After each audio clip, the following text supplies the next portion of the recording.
I wasn't planning on stepping foot onto anyone's farm that weekend.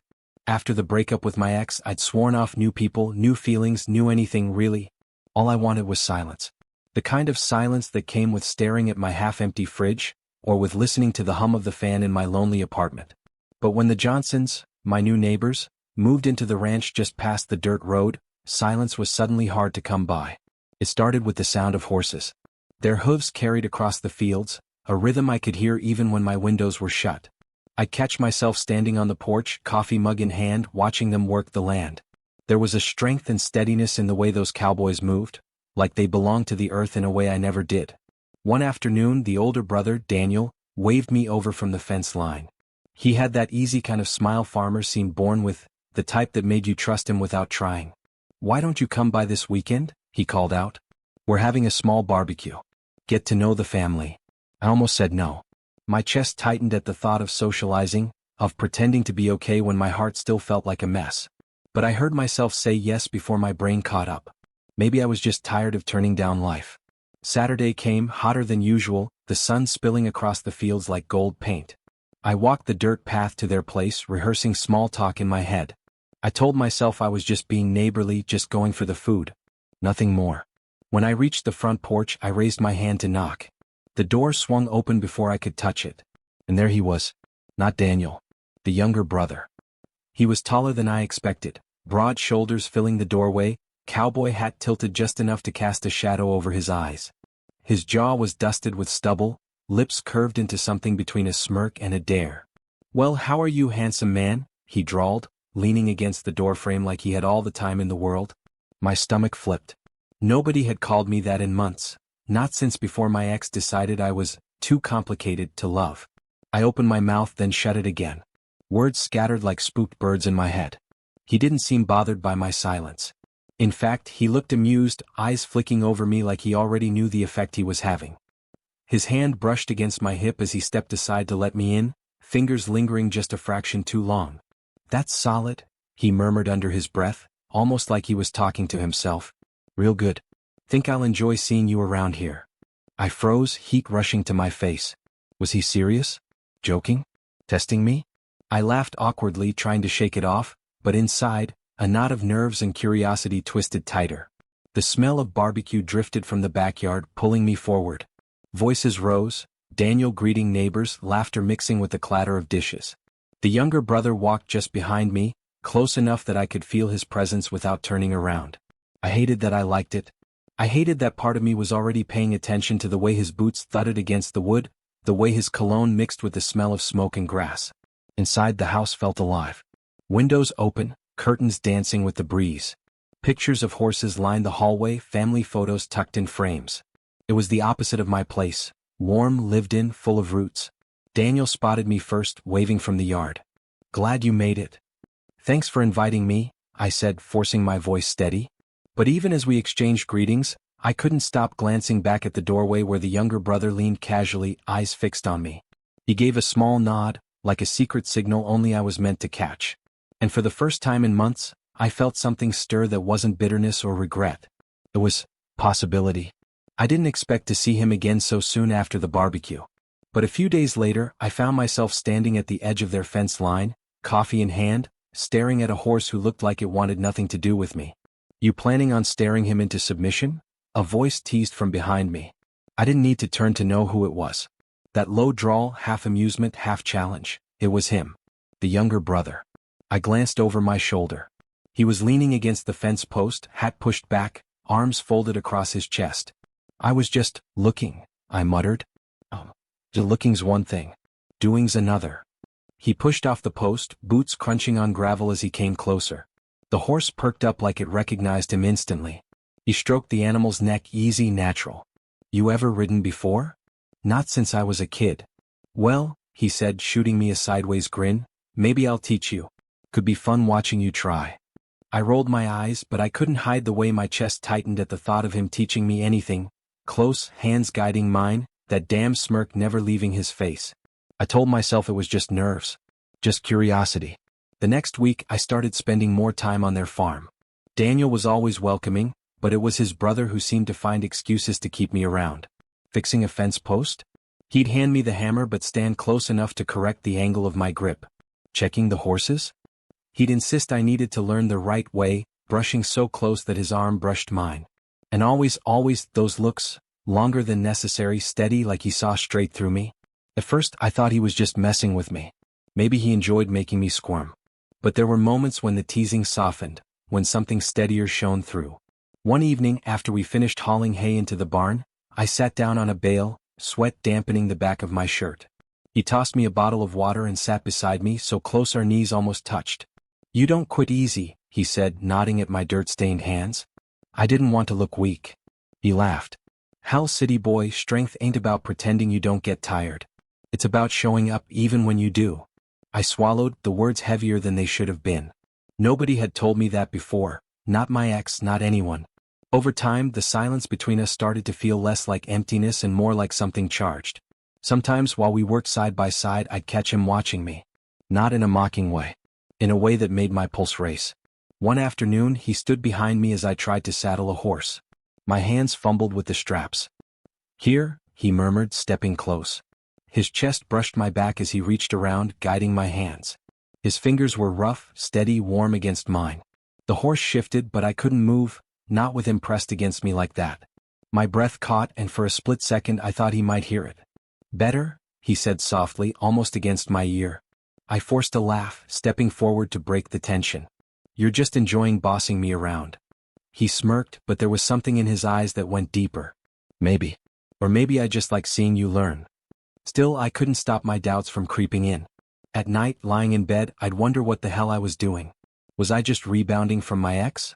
Was I imagining the interest in his voice, the heat in his touch?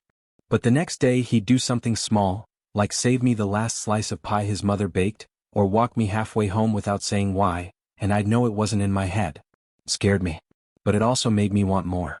One night, we sat on the porch after the chores were done. The stars stretched wide above us, the kind of sky you only get in the country. He leaned back in his chair, hat tilted low, beer bottle dangling from his hand. "You ever think about leaving?" I asked suddenly. He raised an eyebrow. "Leaving the farm?" "Yeah. Doing something different. Going somewhere new." He was quiet for a long moment. Then he shrugged. "This lands in my blood. But sometimes," he paused, glancing at me, "sometimes I think about what it'd be like if someone gave me a reason." The words hung between us, heavy, deliberate. I felt my heart stutter. Was he saying what I thought he was? Or was I just hearing what I wanted to hear? I looked away, afraid he'd read the answer on my face. That night, walking home under the stars, I realized something had shifted. He wasn't just the neighbor's brother anymore. He wasn't just a distraction from my past. He was possibility. And the possibility both thrilled me and terrified me. I should have known it wouldn't stay simple. The more time I spent at the farm, the more I felt the tug of something I wasn't ready to name. Days blurred into routines, fixing fences, mucking stalls, riding trails, but underneath every chore was a current I couldn't ignore. His glances, his touches, his teasing. And my heart beating faster every time. But with every rush of warmth came the cold bite of doubt. Late at night, lying in bed, I'd hear my ex's voice in my head. "You're too much work. Too complicated." And I'd wonder if I was just setting myself up to hear it again, this time from a cowboy who didn't owe me anything. It all came to a head one Saturday. I'd gone over to help with a small repair on the barn roof. Daniel was inside, shouting up instructions, and I was halfway through hammering a plank when I heard laughter. Not Daniel's. His brother's. I leaned down to see him standing with another guy near the stables, a friend of the family maybe. They were joking around, voices low but easy. At one point, the cowboy, the same one who'd been lingering so close to me for weeks, clapped the other man on the back and said, loud enough that I couldn't mistake it, "You know me, I'll flirt with anyone. Doesn't mean I mean anything by it." The words hit me like a nail through the chest. I froze, hammer dangling useless in my hand. Doesn't mean anything. So all those touches, those looks, was I just another joke to him? I climbed down, barely hearing Daniel call after me. My boots hit the dirt hard and I walked past the stables without a word. I didn't trust my voice to come out steady. For the next few days I avoided the farm. When he texted short things like "you coming by?" I left it unanswered. When Daniel waved at me from the road, I waved back but didn't cross the fence. I told myself it was better this way. Better to stop it before it got messy. Better to pull away than to end up humiliated. But loneliness has a way of creeping in when you try to shut it out. By the fourth night, I was sitting on my porch with a cold beer, staring at the dirt road, wondering if he'd show up. Wondering if I'd want him to. And then headlights cut across the field. He didn't knock when he reached my porch. He just leaned against the railing, hat in his hands, looking at me like I was the one who owed him an explanation. "You avoiding me?" he asked finally.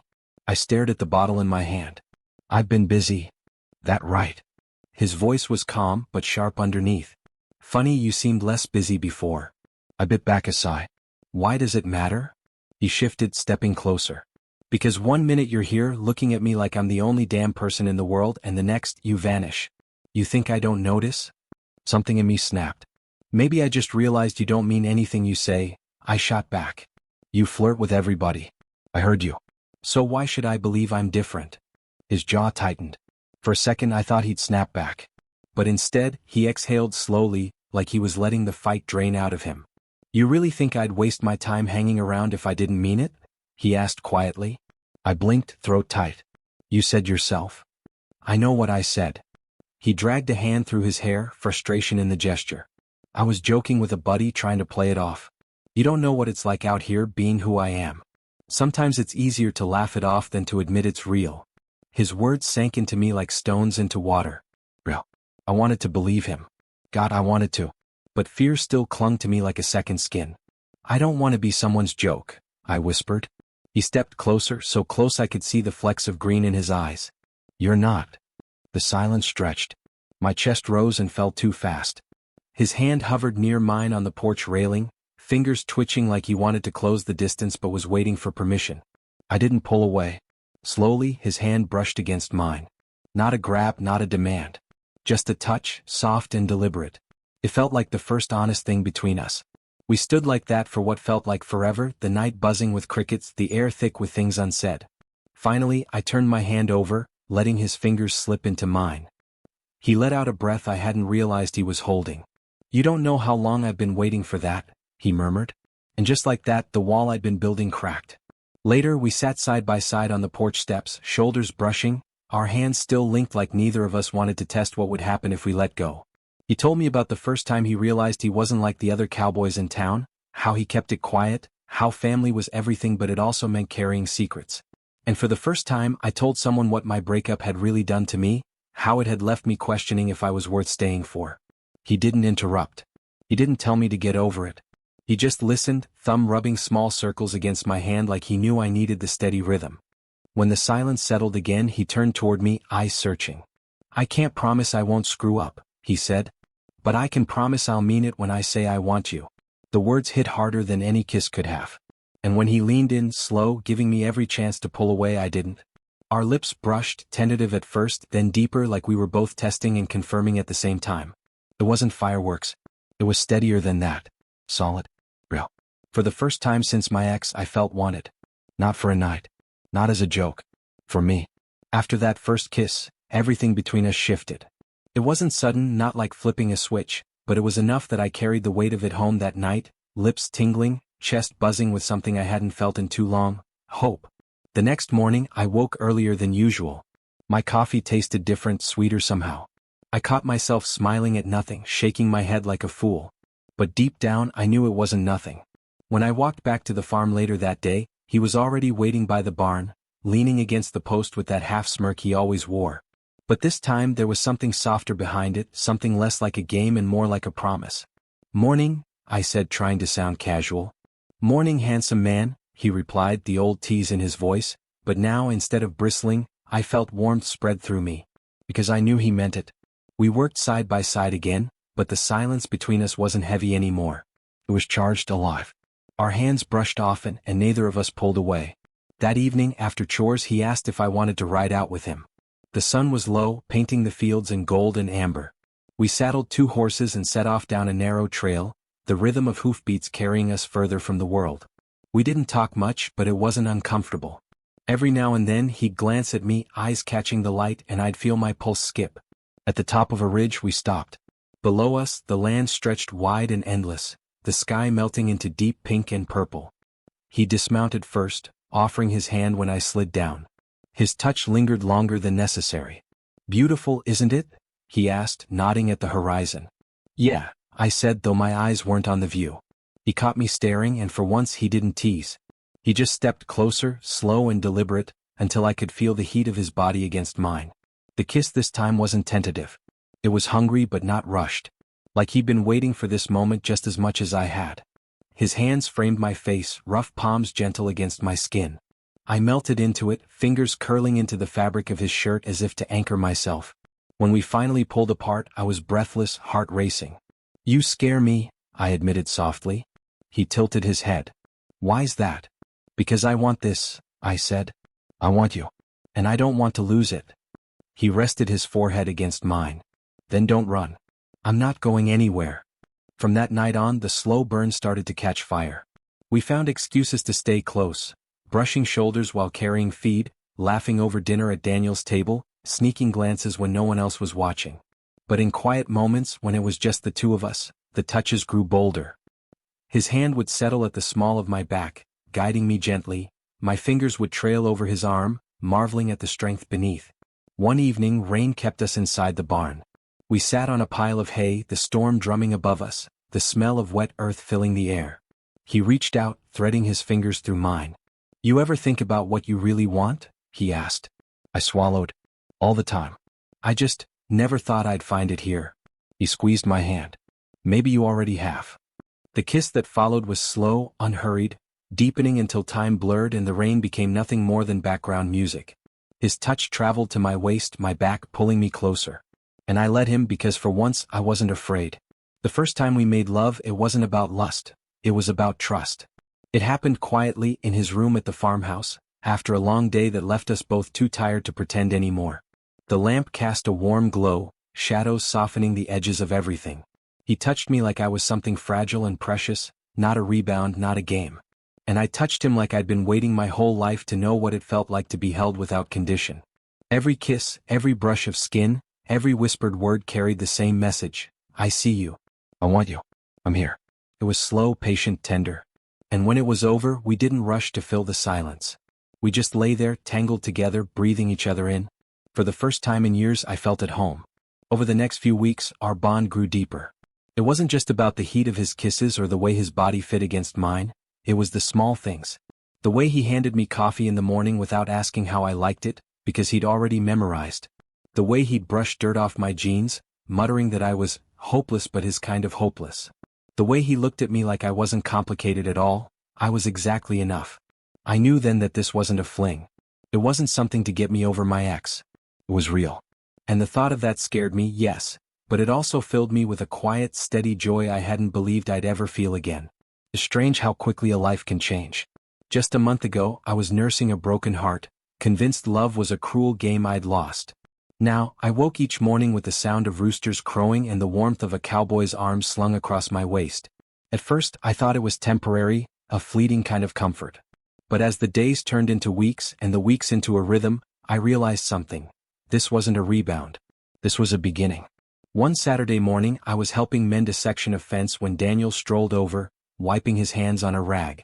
He gave me one of his trademark knowing smiles. "You've been around a lot lately," he said casually. I nearly dropped the hammer.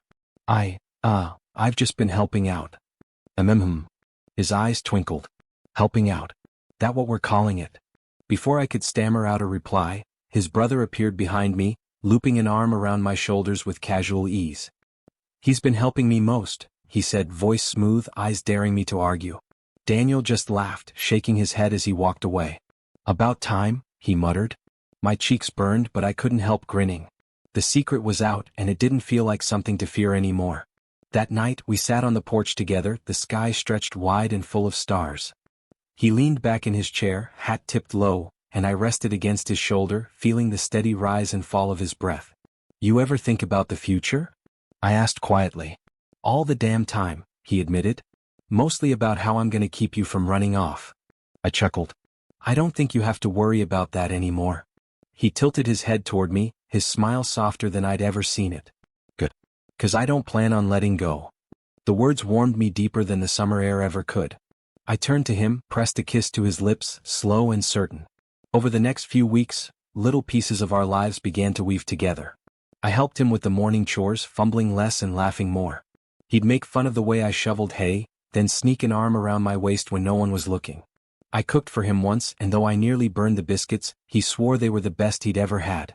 It wasn't grand gestures that built us, it was these small, steady things. The quiet trust, the laughter, the ease of just being together.